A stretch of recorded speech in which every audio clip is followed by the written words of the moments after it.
سے فی احوال الاشقیاء ورد علیہم سورۃ الرعد تفسیر ابن کثیر۔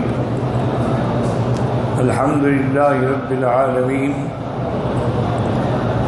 والصلاة والسلام علی اشرف الانبیاء وسید المرسلین سیدنا محمد وعلی آلہ واصحابہ اجمعین۔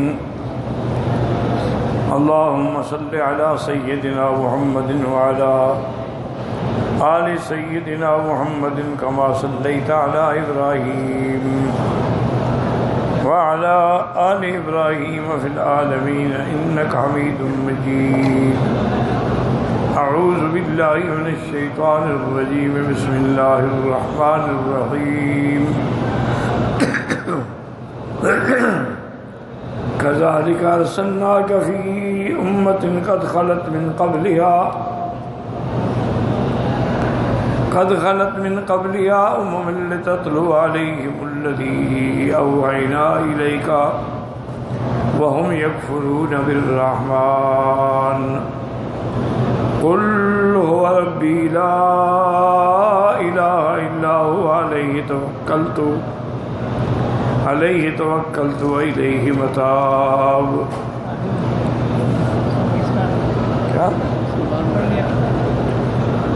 ولو أن قرآن سيرت به الجبال وقطعت به الأرض وكلم به الموتى بل الله الأمر جميعا أفلم ييأس الذين آمنوا أن لو يشاء الله لهدى الناس جميعا ولا يزال الذين كفروا تصيبهم بما صنعوا قارعة أو تحل قريبا من دارهم حتى يأتي وعد الله إن الله لا يخلف الميعاد۔ اب اللہ تبارک و تعالی کلام مقدس میں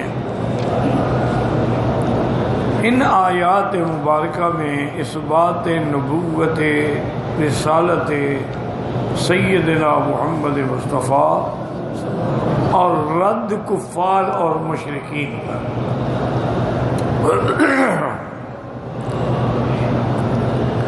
ایک تو کافروں کا یہ اعتراض تھا کہ اللہ نے اگر نبی بھیجنا ہی تھا تو پھر فرشتوں میں سے کیوں نہیں بھیجا؟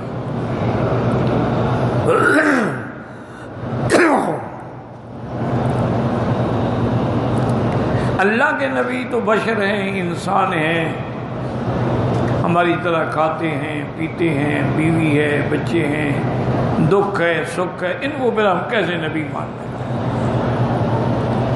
ایک ان کو یہ اعتراض تھا۔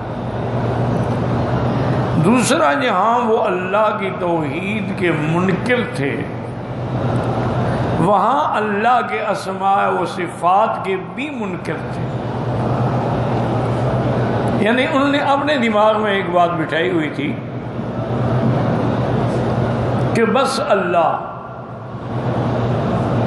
اس لیے جب حضور پاک نے بسم اللہ الرحمن الرحیم لکھا تو فوراً عمر بن سہیل نے کہا ہم نہیں جانتے بل رحمان الرحیم۔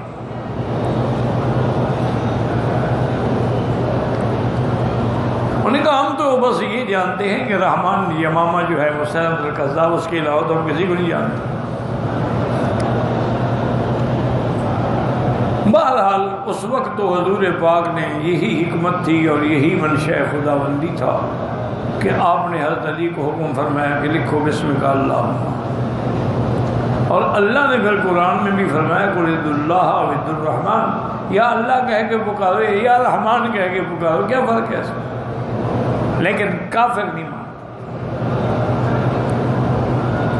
تیسری بات یہ تھی کفار و مشرکین کی کہ جو ہم معجزات طلب کرتے ہیں وہ ہمیں اللہ کا نبی دکھلائیں۔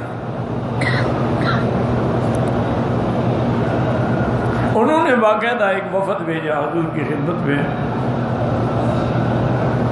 اور انہوں نے آگے کہا کہ یا محمد صلی اللہ علیہ وسلم آپ کی قوم نے متفق فیصلہ کیا ہے کہ لن نؤمن لک حتی تفجر لنا من الارض ینبوعا، ہم ہرگز ایمان نہیں لے آئیں گے لیکن یہ کریں کہ یہ پہاڑ مکے کے ہٹ جائیں اور یہاں چشمے نکل آئیں، یہاں آبادی ہو جائے، یہاں باغ لگ جائے، پھر ہم آپ پر ایمان لے آئیں گے۔ تو ایک ان کا یہ مطالبہ ہوتا تھا کہ وہ معجزہ دکھلائیں جو ہم چاہتے ہیں۔ اس پر اللہ نے فرمایا کہ میرے محبوب آپ ان کو کھلے لفظوں میں انکار کر دیں گے، قل سبحان ربی هل كنت الا بشرا رسولا، میں تو انسان ہوں، اللہ کا رسول ہوں، اللہ چاہے تو دکھائیں، نہ چاہیں تو نہ دکھائیں۔ اللہ نے فرمایا میرے مدنی ہم آپ کو دکھا سکتے ہیں جو یہ مانگتے ہیں، لیکن پھر دو چیزیں ہیں ان میں آپ چن لیں۔ ایک چیز تو یہ ہے کہ ان کے مطلوبہ نتائج، مطلوبہ معجزات اگر ہم نے دکھا دی اور پھر بھی یہ ایمان نہ لائے تو پھر ہم ایسا عذاب دیں گے کہ اس جیسا عذاب پھر کسی قوم کو نہیں دیا تھا، کیونکہ جب آدمی خود مانگ کے نہ مانے، یا پھر یہ ہے کہ توبہ کا دروازہ کھلا ہے، آپ ان کو ان کے حال پہ چھوڑ دیں، جس کو مقدر میں ہے توبہ نصیب ہو جائے گی، اور جس کے مقدر میں ہلاکت ہے وہ کفر پہ مرے گا، بس آپ اس مسلم غم میں نہ رہیں، ورنہ اللہ کے آگے کیا مشکل ہے۔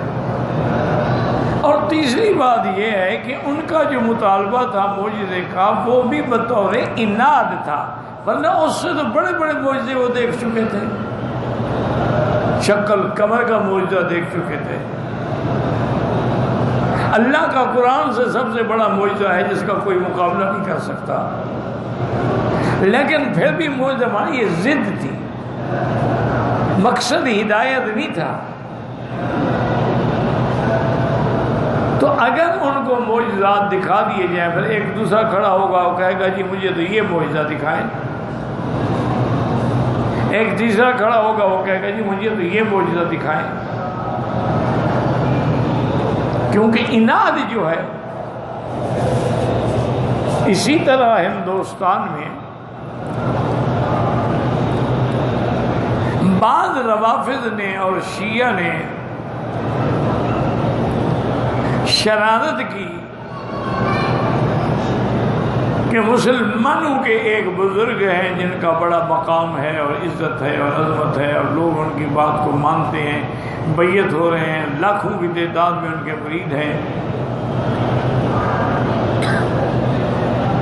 تو ہم ان کی بزرگی کو ختم کرنے کے لیے ایک طریقہ اختیار کرتے ہیں۔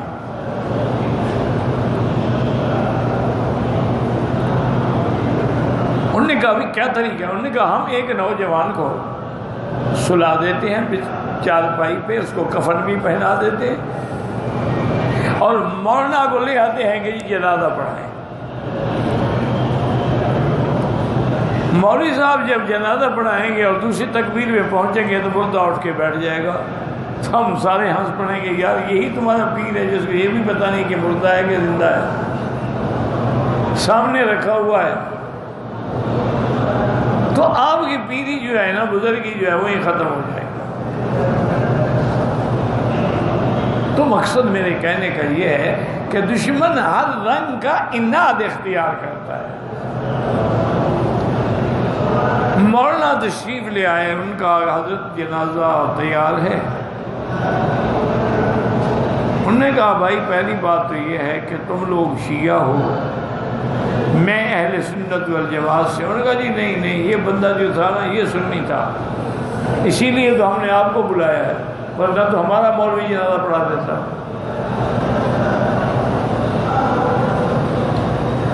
انہوں نے کہا اچھا ٹھیک ہے، صفیں ٹھیک ہو گئی، مولوی صاحب سمجھ گئے۔ تو آتا ہے ان کے ایک شاگرد کہتے ہیں کہ حضرت نے اپنی داڑھی مبارک یوں پکڑی اور کہا کہ یا اللہ اب اس کو رسوا نہ کر،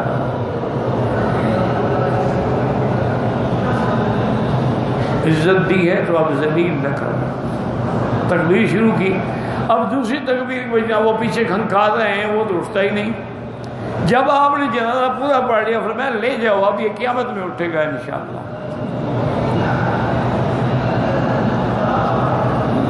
تو انہوں نے دیکھا وہ تو واقعی مر گیا، اب لوگ تو اور لاکھوں مرید ہو گئے۔ تو بہرحال جن کے دل میں اناد ہو نا جی وہ ایسی حرکتیں کرتے ہیں، ایسے الزام لگاتے ہیں۔ حضرت بختیار کاکی رحمت اللہ علیہ جو بہت بڑے بزرگ گزرے ہیں، ایک عورت تھی بڑی خوبصورت تھی، بڑی حسین تھی، اس نے بڑی کوشش کی حضرت کو رجھانے کے لیے، لیکن اللہ والوں کی کیا توجہ ہوتی ہے عورتوں کے لیے، وہ تو سمجھتے ہیں کہ جس پر نظر ڈالنا حرام ہے تو بس بات ختم ہو گئی، اور پھر اگر نظر ڈالیں گی بھی تو ابھی تو جناب اس کی جوانی اور جوبن ہے نا، جب یہی بڑھیا ہو جائے گی پھر کیا ہوگا، پھر تو تمہارا عشق وشق بھی ختم ہو جائے گا۔ تو اس سے عشق کرو نا جس نے ہمیشہ زندہ رہنا ہے۔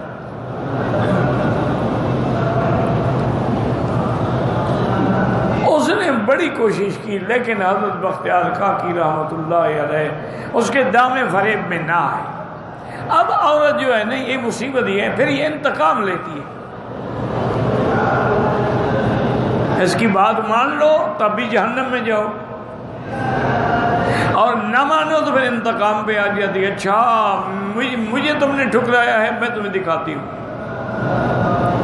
یہی کیا تھا نا امرأۃ العزیز نے، پہلے یوسف علیہ السلام پہ ڈورے ڈالے، جب نہ مانے تو الزام لگا دیا کہ بھئی یہ اس نے تو مجھے چھیڑا ہے۔ تو اس نے بھی پھر یہ کیا کہ کچھ عرصے کے لیے غائب ہو گئی، اور اس کے بعد اس کا بچہ پیدا ہوا، تو بچے کو لے کر ایک دن حضرت منبر پہ بیٹھے ہوئے تھے، اور اتفاق سے ان کے شیخ جو تھے نا حضرت نظام الدین اولیاء رحمت اللہ علیہ وہ بھی موجود تھے۔ حضرت خواجہ بختیار کاکی کی بیعت جو ہے وہ حضرت نظام الدین سے ہے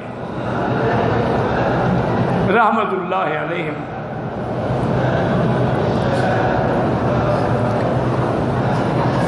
اس عورت نے مسجد میں آ کر منبر کے سامنے کھڑے ہو کے چیخ کے کہا لوگوں ان کی تقریر نہ سنو، یہ دیکھو یہ بچہ، یہ بختیار کاکی کا بچہ ہے، میرے ساتھ زنا کیا، بچہ ہو گیا، اب یہ یہاں منبر پہ بیٹھے ہیں۔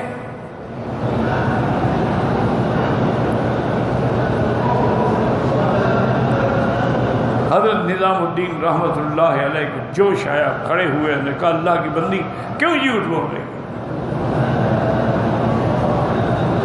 اللہ کی شان یہ ہے کہ آپ کی دعا کو اللہ نے سن لیا اور بچہ بول پڑا کہ میں بختیار کاکی کا بچہ نہیں، میں تو فلاں کا بچہ ہوں۔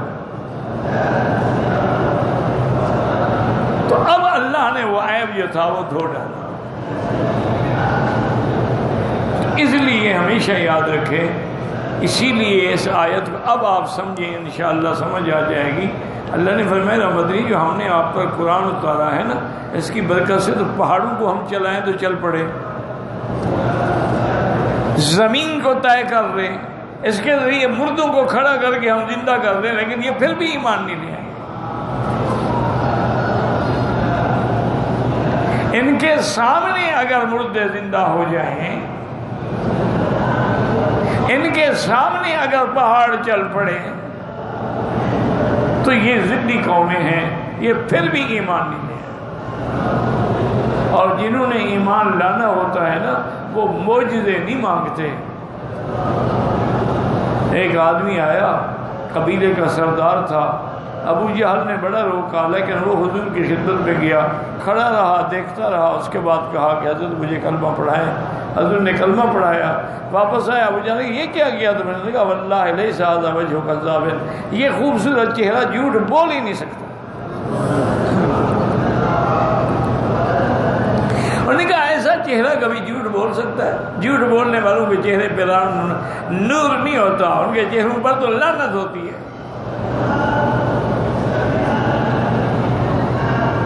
تو جنہوں نے ماننا ہوتا ہے نا حضرت، وہ تو صرف چہرہ دیکھ کر بھی کلمہ پڑھ لیتے ہیں، اور نہ ماننا ہو تو چاند دو ٹکڑے بھی دیکھ لے تو کہتے ہیں جادو کر دیا ہے۔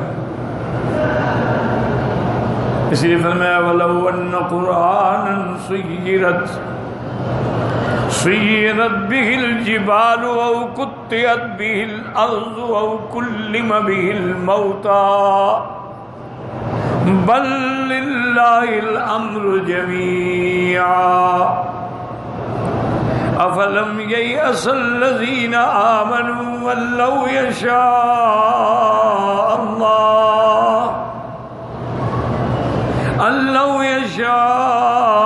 اللَّهُ لَهَدَى النَّاسَ جَمِيعًا وَلَا يَزَالُ الَّذِينَ كَفَرُوا تُصِيبُهُم بِمَا صَنَعُوا قَارِعَةٌ أَوْ تَحُلُّ قَرِيبًا مِّن دَارِهِمْ حَتَّى يَأْتِيَ وَعْدُ اللَّهِ إِنَّ اللَّهَ لَا يُخْلِفُ الْمِيعَادَ قال المؤلف المفسر رحمه الله تعالى أدام النفع بعلومه وعلومكم في الدارين آمين إلى أن قال يقول تعالى مادحا للقرآن الذي أنزله على محمد صلی اللہ علیہ وسلم مفضلا له على سائر الكتب المنزلة قبله. اب اللہ قرآن کی صفت بیان فرماتے ہیں جو اللہ نے حضور پاک صلی اللہ علیہ وسلم پہ نازل فرمایا ہے، جو تمام کتب سماوی سے افضل ہے. جتنی کتابیں اتری ہیں سب سے افضل اللہ کا قرآن ہے. فرمایا وَلَوْ أَنَّ قُرْآنًا سُيِّرَتْ بِهِ الْجِبَالُ أي لو كان في الكتب الماضية كتاب تسير به الجبال عن أماكنها أو تقطع به الأرض وتنشق أو تكلم به الموتى في قبورها لكان هذا القرآن هو المتصف بذلك دون غيره. اگر سابقہ کتابوں میں یہ بات ہوتی کہ ان کی برکت سے پہاڑ ہٹ جاتے، زمینیں یہ مطالبہ کرتے تھے نا کہ مکے کے پہاڑ ہٹ جائیں، زمین پھٹ جائے تاکہ چشمے نکلے. اللہ فرمایا اگر پہلے ہی کوئی کتاب ایسی ہوتی کہ جس کے پڑھنے سے پہاڑ ہٹ جاتے، زمین شک ہو جاتی یا مردے قبروں سے کھڑے ہوئے زندہ ہو جاتے، تو یہ قرآن اس سے سب سے زیادہ متصف ہے، کیونکہ اس کی شان تو سب سے زیادہ ہے. او بطریق لولا یکون کذالک ما فیہ من الاعجاز، اللہ کے قرآن میں جو اعجاز ہے الذی لا یستطیع الانسان والجن عن آخرہم اذا اجتمعوا ان یاتوا بمثلہ. قرآن کا تو سب سے بڑا معجزہ ہی یہ ہے کہ اگر ساری دنیا کے انسان اور جن مل جائیں اور اللہ کے قرآن کے مقابلے پر ایک صورت بنا کے لے آئیں، نہیں بنا سکتے. قل لئن اجتمعت الانس والجن ان یاتوا بمثل هذا القرآن لا یاتون بمثلہ فلو کان بعضهم لبعض ظہیرا. اللہ نے چیلنج فرما دیا ہے کہ اگر ساری دنیا کے انسان اور جن مل جائیں کہ قرآن جیسا قرآن بنا لے. لیکن آج آپ میرے بھائی میرے بزرگوں دیکھ لو کہ اس وقت دنیا ایک طرف سے وقت کے اعتبار سے دنیا انتہا پہ ہے، بات کو سمجھو، یعنی زمان کے اعتبار سے دنیا انتہا پہ ہے، ختم ہونے والی ہے، قیامت آ رہی ہے. اقتربت الساعہ، قیامت قریب. اور ایک طرح سے یعنی زمان کے اعتبار سے مکان کے اعتبار سے ختم ہونے والی ہے، لیکن علم کے اعتبار سے انتہا پہ پہنچ گئی.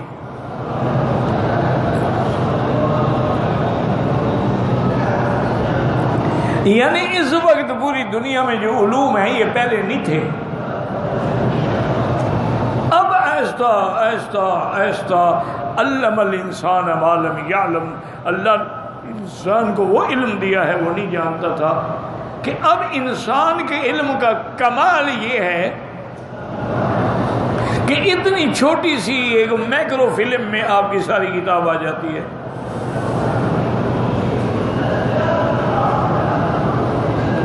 اتنی چھوٹی سی میکرو فلم میں یعنی ابن کثیر ساری آ جائے گی. کتنا بڑا کمال ہے کہ آج کل 60,000 اسلامی کتابیں مکتبہ شاملہ کے نام سے نیٹ پہ موجود ہیں۔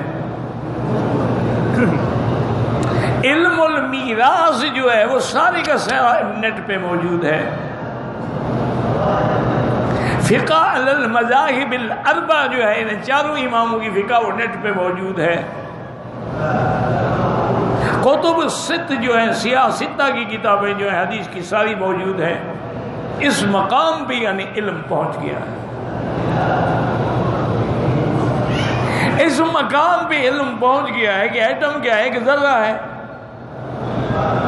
وہ اس مقام پہ انہوں نے اس کو پہنچا دیا ہے۔ وہ ایٹم اتنی ایڈوانس نہیں تھا جو انہوں نے ناگاساکی پہ مارا تھا، ہیروشیما میں مارا تھا، جس میں 60 لاکھ آدمی ایک منٹ میں مر گئے تھے۔ وہ تو ابھی ابتدا تھی، اب تو اس سے بڑے بم بن گئے۔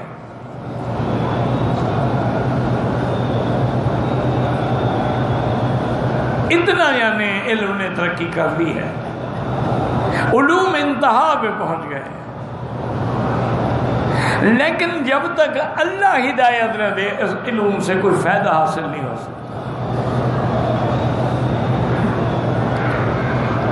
اگر ان کو پتا ہو نا، یہی تھوڑا معجزہ ہے کہ تم چاند پہ پہنچ گئے، تم نے میزائل بنا لیے، تم نے صواریخ بنا لیے، تم نے آبدوزیں بنا لی جو پانی کے نیچے چلتی ہیں، لیکن قرآن کے مقابلے پہ ایک آیت بھی نہیں بنا سکے ہو۔ اس سے بڑی حقانیت کیا ہو سکتی ہے؟ اچھا، ان نے قرآن کو بدلنے کی کوشش کی ہے۔ اب ایک نیا قرآن چھاپا ہے تو اس میں جتنی آیات جہاد تھی نا وہ نکال دی ہیں۔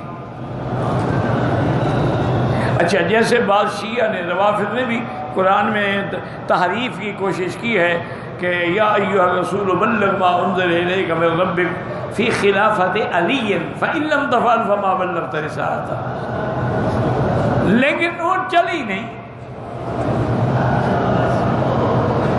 آپ یعنی قرآن کو جتنا اس میں تعریف کریں، ایک 7 سال کا بچہ پیچھے کھڑے ہوئے وہ غلط پڑھ رہا ہے مولوی، اس کو تو قرآن آتا نہیں، کس نے اس کو آگے کھڑا کر دیا؟ یعنی ایک ایک زیر اور زبر محفوظ ہے۔ الحمدللہ ہے، الحمدہ نہیں پڑھتے۔ صراط الذین انعمت علیہم، انعم تو نہیں پڑھتے، کافر ہو جائیں گے۔ یعنی زیر زبر بھی محفوظ ہے، اچھا لحن بھی محفوظ ہے۔ اندازہ کریں قرآن کی عظمت کا کہ جب صلح حدیبیہ ہو گئی نا تو حضور صلی اللہ علیہ وسلم مدینہ شریف واپس جا رہے تھے، عمرہ نہ کرنے دیا کافروں نے، آپ نے حرام کھول دیا اور دم احسار ذبح کر دیا، کپڑے پہن لیے، تیاری کی اور واپس مکے کو روانہ ہوئے۔ حضرت عمر رضی اللہ تعالیٰ عنہ کہتے ہیں کہ میرے دل میں ابھی تک بڑا سخت غصہ تھا کہ کافروں نے ہمیں مکے میں نہیں آنے دیا اور حضور پاک نے بھی ہمیں جنگ کی اجازت نہیں دی، شروع کر دی۔ کہتے ہیں میں حضور کی اونٹنی کے قریب اپنی اونٹنی لے آیا، میں نے السلام علیکم کہا، حضور نے جواب نہیں دیا۔ میں تھوڑی دیر صبر کیا، پھر میں نے سلام کیا، حضور نے پھر بھی جواب نہیں دیا۔ میں نے تھوڑی دیر صبر کیا، اس کے بعد پھر میں نے سلام کیا، حضور نے جواب نہیں دیا۔ میں نے اپنی سواری کو روک لیا تاکہ دور ہو جاؤں اور میں نے کہا ثقلت کا امک یا عمر، کاش تیری ماں نے تیرا بوجھ نہ اٹھایا ہوتا، بہتر تھا تو پیدا ہی نہ ہوتا کہ دیکھ آج تک اللہ کا نبی ناراض ہے، تیرے سلام کا جواب نہیں دیتے۔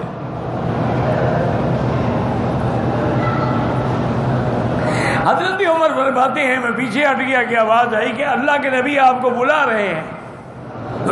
کہتے ہیں میں جلدی گیا، حضرت نے فرمایا عمر انزلت علیہ سورہ، آج مجھ پر اللہ نے ایک ایسی سورت اتاری ہے کہ اگر ساری دنیا کی بادشاہی مجھے مل جاتی مجھے خوشی نہ ہوتی جتنی یہ سورت سے ہوئی ہے۔ تو حضرت عمر نے پوچھا ای سورت یا رسول اللہ، وہ کون سی سورت؟ فرمایا انا فتحنا لک فتحا مبینا، سورت الفتح نازل ہوئی، اللہ نے خوشخبری دی میرا مدنی آپ مایوس نہ ہوں، یہ سلو جو ہے یہی تو فتح ہے کہ آج کافروں نے تمہیں اپنا مقابل تو مان لیا ہے، تبھی سلو کر رہے، یہ تمہیں مجنون کہتے تھے، مجنون سے کوئی معاہدہ کرتا ہے؟ تو آج انہوں نے آپ کی طاقت کو تسلیم کر لیا، تو سب سے بڑی فتح یہ ہے کہ دشمن مان لے۔ تو اب حضرت عمر فرماتے تھے ہمیشہ جب یہ سناتے تھے حدیث کہ جب حضور پڑھ رہے تھے نا انا فتحنا لک فتحا مبینا، اونٹ چلنے سے آواز میں لہر آ رہی تھی، وہ لہر بھی صحابہ نے محفوظ رکھی ہے کہ حضور نے کیسے پڑھا۔ تو اس قرآن کا مقابلہ اندازہ کریں کہ جس کے لحن بھی آج تک کوئی نہیں بدل سکا، جس کے حروف کے اندر جو اوقاف ہیں وہ بھی کوئی نہیں بدل سکا، جو مد ہے جو شد ہے وہ بھی نہیں بدل سکا، مد یک الفی ہے، 2 ہے 3 ہے وہ بھی نہیں بدل سکے ہیں، تو اب تو ان کو ایمان لے آنا چاہیے کہ بھی واقعی اللہ کا قرآن حق ہے۔ ایک بہت بڑے ڈاکٹر ہیں، انٹرنیشنل لیول کا آدمی ہے، گائنی کا، یہ عورتوں کی بیماریاں جو ہوتی ہیں اس کا وہ ڈاکٹر ہے، لیکن وہ بڑا انٹرنیشنل فیم کا آدمی ہے۔ اس کا مقالہ میں نے پڑھا، اس نے کہا کہ میں قرآن شریف جو ہے مجھے کسی نے ہدیہ دیا تھا، انگریزی ترجمے والا، وہ میں پڑھ رہا تھا، تو اس میں جب میں نے یہ آیت پڑھی کہ وَلَقَدْ خَلَقْنَا الْإِنسَانَ مِنْ سُلَالَةٍ مِنْ طِينٍ فَجَعَلْنَاهُ فِي قَرَارٍ مَكِينٍ ثُمَّ خَلَقْنَا النُّطْفَةَ عَلَقَةً فَخَلَقْنَا الْعَلَقَةَ مُضْغَةً فَخَلَقْنَا الْمُضْغَةَ عِظَامًا فَكَسَوْنَا الْعِظَامَ لَحْمًا ثُمَّ انشأناه خلقا آخر فتبارك الله أحسن الخالقين۔ یعنی جب یہ آیت پڑھی اور قرآن میں لفظ پیدا کیا تھا کہ اللہ نے اس کو رحم مادر میں محفوظ کر دیا، کیسی حفاظت ہے کہ 9 مہینے تک عورت چلتی ہے، پھرتی ہے، سیڑھیاں چڑھتی ہے، اترتی ہے، لیکن ویسا محفوظ ہے کہ وہ گرتا نہیں ہے جب تک اللہ نہ چاہے۔ تو پھر کیا ہوتا ہے؟ نطفہ ہوتا ہے، نطفہ بنا لوتھڑا اپنا پانی کا یعنی چند بوندیں، وہ نطفہ ہے۔ اور علقہ کہتے ہیں جونک کو، جیسے جونک ہوتی ہے نا جی، جو بندے کو چماٹ ایسے بن جاتا ہے، پھر اس کے بعد وہ لوتھڑا بن جاتا ہے گوشت کا، پھر اس کے بعد اس کا ہیکل بنتا ہے، ہڈیاں بنتی ہیں، پھر اس پر گوشت چڑھایا جاتا ہے، اور پھر جب 4 مہینے گزر جاتے ہیں تو اب روح پھونکی جاتی ہے، اب بچہ ماں کے پیٹ میں حرکت کرنی شروع کر دیتا ہے۔ وہ کہتے ہیں جب میں نے یہ پڑھا تو میں نے ایک اسلامک سینٹر میں ٹیلی فون کیا کہ بھائی آپ کے نبی جو تھے محمد الرسول اللہ، وہ کوئی گائنی کے بہت بڑے ڈاکٹر تھے کہ اس میں جو تفصیل ہے، میں پروفیسر ہوں اس چیز کا، میں نے کتابیں لکھی ہیں، لیکن میں بھی یہ مسئلہ حل نہیں کر سکا کہ علقہ کیا ہوتا ہے، لیکن اللہ کے قرآن نے یہ حل کر دیا ہے۔ تو کیا وہ اتنے بڑے ڈاکٹر تھے؟ انہوں نے کہا اللہ کے بندے، اللہ کا نبی تھا، وہ ڈاکٹر نہیں، وہ تو ایسی جگہ پیدا ہوئے جہاں کوئی پڑھا لکھا بندہ ہی نہیں تھا، النبی الامی۔ یہی تو کمال تھا نا کہ 40 سال نبی امی تھا، کچھ نہیں پڑھا، کسی سے نہیں پڑھا، 40 سال کے بعد پورے عالم کو پڑھا دیا۔ یہی تو وہ مقام تھا، یہی تو وہ عظمت تھی۔ اس نے کہا کہ ٹھیک ہے، اس نے جناب بڑی ریسرچ کی کہ بھئی حضور کس سن میں پیدا ہوئے، اس سن میں جغرافیکل طور پہ سرزمین مکہ کی کیا حیثیت تھی، تو صاف بات ہے کہ ایک اللہ کا کعبہ تھا، وادن غیر عزیزہ، نہ کوئی گھر ہے، نہ باغ ہے، نہ یونیورسٹی ہے، نہ کوئی سکول ہے، نہ مدرسہ ہے، نہ ادارہ ہے۔ پھر اسلامک سینٹر میں وہ آیا، اس نے کہا میں نے مان لیا کہ واقعی وہ اللہ کا نبی تھا، اللہ نے اس کو یہ علم دیا تھا۔ اس لیے اللہ نے فرمایا کہ اگر تم یہ جانتے نا تو سب سے بڑا معجزہ تو قرآن ہے، قرآن سے بڑا معجزہ، قرآن سے بڑی کتاب کون سی ہو سکتی ہے؟ لیکن نہ اللہ چاہتے تو سارے مسلمان ہو جاتے، لیکن یہ کافر اتنا معجزے والی کتاب دیکھنے کے باوجود بھی فَهَؤُلَاءِ الْمُشْرِكُونَ كَافِرُونَ بِهِ جَاحِدُونَ لَهُ، اب بھی قرآن کو نہیں مانتے۔ بل للہ الامر جمیعا، اے مرجع الامور کلھا الی اللہ عز وجل، اللہ نے فرمایا ہر چیز اللہ کے ہاتھ میں ہے، اللہ چاہے ہدایت دیں، اللہ چاہے ہدایت نہ دیں، اللہ چاہے تو بلال حبشی کو جنت کا سردار بنا دیں، اور اللہ چاہے تو ابو جہل کو جہنم کا حقدار بنا دیں۔ بلال الحبش صہیب الروم، ابو جہل مکہ اینچ الجبیس، یہ اللہ کا نظام ہے، اللہ کی شان ہے۔ اسی اللہ فرمایا آپ اس پہ غم نہ کریں کہ یہ کیوں ایمان نہیں لے آتے، اللہ کی مرضی ہوتی تو ایمان لے آتے۔ ما شاء اللہ کان وما لم یشاء لم یکن ومن یضلل اللہ فلا ہادی لہ، اور اللہ جس کو گمراہ کرے کوئی ہدایت نہیں دے سکتا، ومن یہد اللہ فما لہ من مضل، اور اللہ جس کو ہدایت دے دے اس کو کوئی گمراہ نہیں کر سکتا۔ وقد یطلق اسم القرآن علی کل من الکتب المتقدمۃ لأنہ مشتق من الجمع، اب مفسر فرماتا ہے کہ یہاں لفظ آیا قرآناً، تو لفظ قرآن کا اطلاق جو ہے جیسے اس قرآن پاک پہ ہے، اسی طرح سابقہ کتابیں جو ہیں ان کو بھی قرآن کہا جاتا ہے۔ واللہ اعلم۔